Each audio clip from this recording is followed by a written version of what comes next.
Hello, everyone. I am Krandall Brantley for Buckeyes Daily.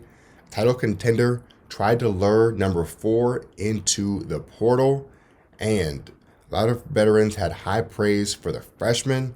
And we'll give you an update on the team up north, as well as plenty recruiting updates. Starting off with spring camp. Ohio State is now through week 2 of spring practice. This is a critical stretch for the Buckeyes. After starting camp in early March, OSU took a short break for spring break and returned to practice this past week with practices at the Woody Hayes Athletic Center.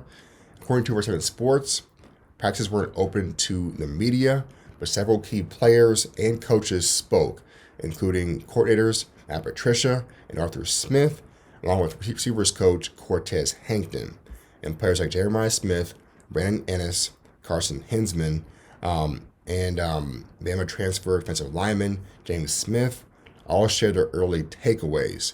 So the biggest takeaway so far, there's a lot of newcomers that are integrating well. And so you have Jeremiah Smith complimenting five-star freshman Jay Timmons, saying he's going to be a special player for us for sure. And Smith also mentioned senior Brandon Ennis, saying he understands what's at stake during his senior season with the Buckeyes. He knows this is a do or die for him. This could determine if he can be a first-round draft pick. He knows that's at stake.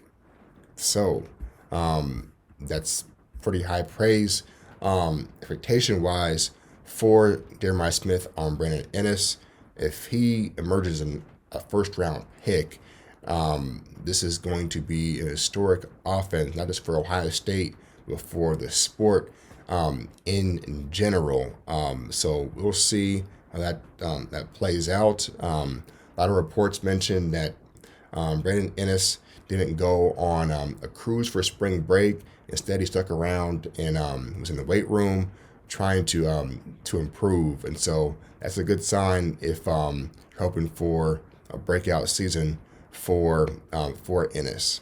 So we'll get back to Jeremiah Smith. So Jeremiah Smith is back at Ohio State for his third and final season at Ohio State. And there was some interest outside of Ohio State to try to get him into the portal.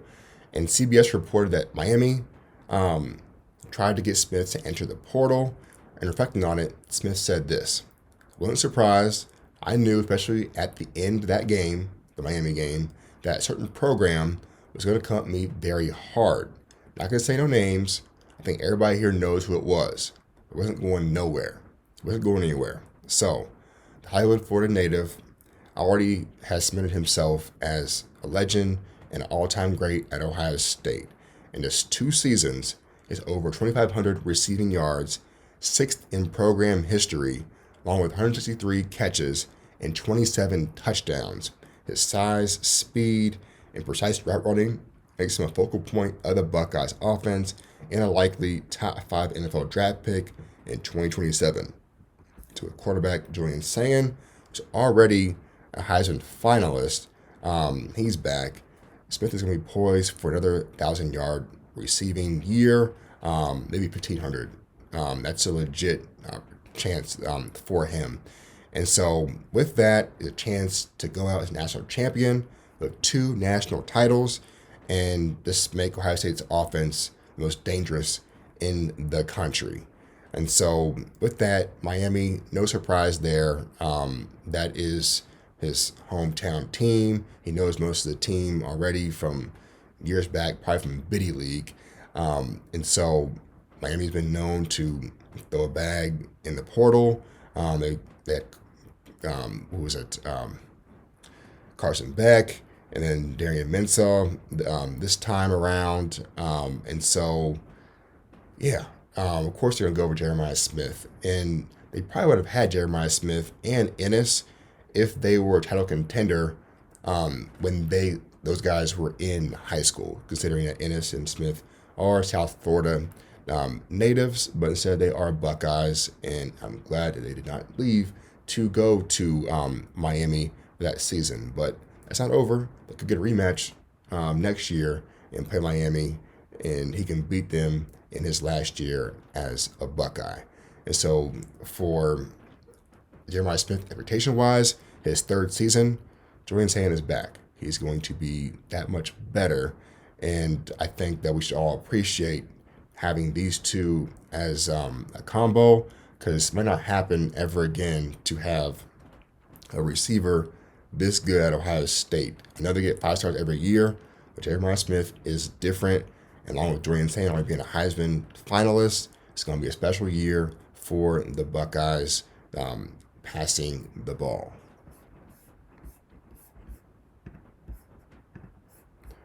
Okay, for recruiting updates. According to Land Grant Holy Land, Ohio State hosted several prospects on campus last week and made a strong impression across multiple recruiting classes. Starting off with Brandon Murphy Jr., 2028 wide receiver out of Pennsylvania, picked up an offer from the Buckeyes during his visit.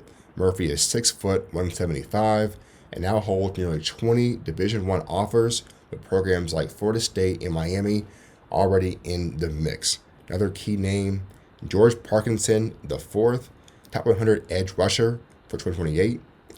He's 6'4", 230. Already holds an Ohio State offer. This is another return visit for Parkinson, and relationship with the staff continues to build in the right direction. And you have in-state prospect Chaz Rosales also made the trip. Is another 2028 receiver from Orange High School, is currently unranked but stands at 6'2", 175, and already has early offers. Ohio State's keeping a close eye on him as a potential riser in the class. And then you have Case Campbell, 2028 quarterback, Orchard Lake St. Mary's in Michigan. He's 6'1", 180 as a freshman, holds an offer from Kentucky, and Ohio State is getting involved early here, seeing him as a potential long-term option at quarterback. So then you have also 4-star safety Adrian Cole, who visited over the weekend, and the Buckeyes made a strong impression. Cole told rivals the environment, the energy around the program, and how everything is set up early stood out to me. He also said that Ohio State near the top of his list for recruiting. His recruitment is likely going to come down to Ohio State and Georgia. Now, Cole, 6'2", 190, plays at Douglas County High School in Atlanta, rated as a top 300 player nationally and a top 25 safety in the 2027 class. So then we get to recruiting update for the team up north.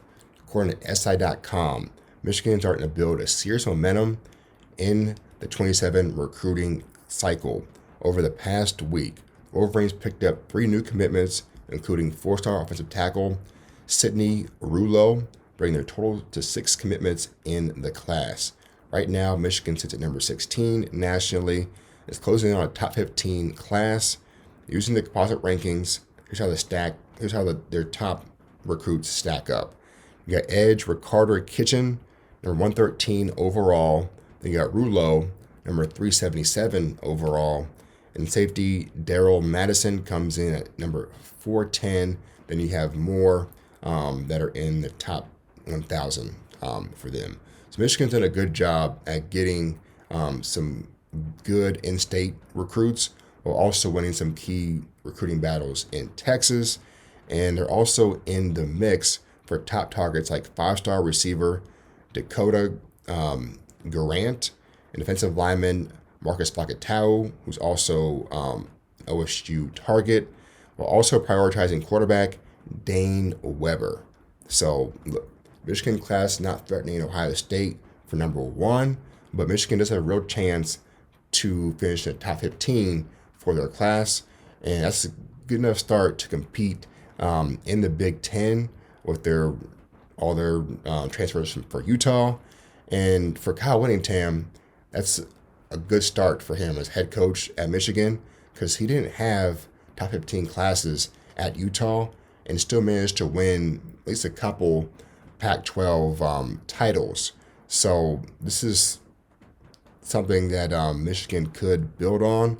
So don't overlook the team up north for next year and the future. But of course, the recruiting class is not at Ohio State's, but it's worth mentioning at this point that Michigan is making some moves for recruiting. All right, go Bucks.